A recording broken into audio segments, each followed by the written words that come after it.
Alright, we're going to do a quick video on a Dad's Sunset tomato, which is an heirloom tomato. I've been growing it for a few years, and I wasn't able to do it one of my last videos when I cut open all my other varieties because I didn't have any ready yet.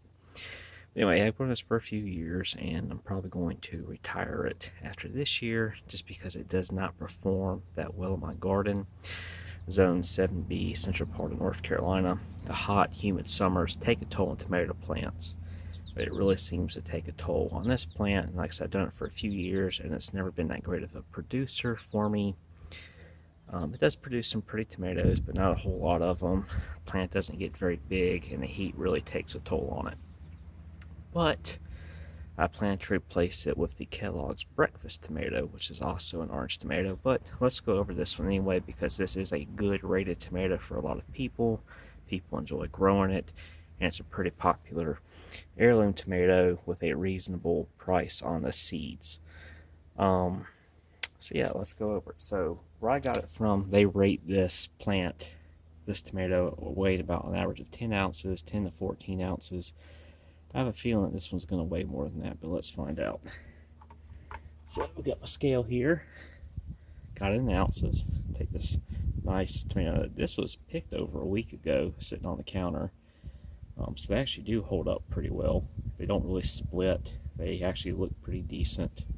It's just the plant doesn't produce a whole lot, and it gets diseased very quick from the hot, humid summers.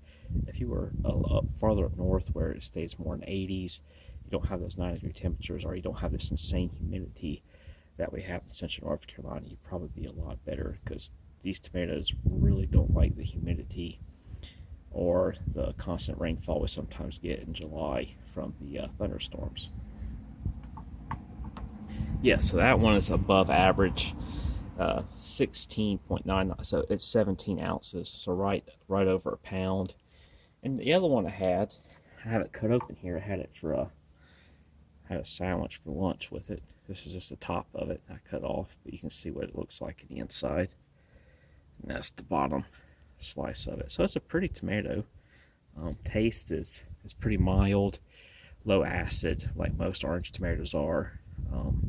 Maybe slightly on the sweet side, but overall I would consider it a pretty mild tomato. It definitely is pretty. It holds up well, and maybe if you don't live in a hot, humid climate, give it a try. You'll at least get a few pretty tomatoes from it, and maybe do very well in your garden. But for me, I believe I'm going to retire this variety, and I'm going to try the Kellogg's Breakfast tomato, which is also really common, really popular, and starting to kind of make a comeback in heirloom tomatoes. I'm also going to retire the Green Zebra tomato this year, as well as the Paul Robinson's tomato this year. Those three are my worst performers, and my best performer is probably my Black Beauty tomato, my Great White tomato, and my Genovese tomato. Those are definitely going to stay around, but this one's going to get retired. But anyway, just sharing some information, and I'll talk to y'all later.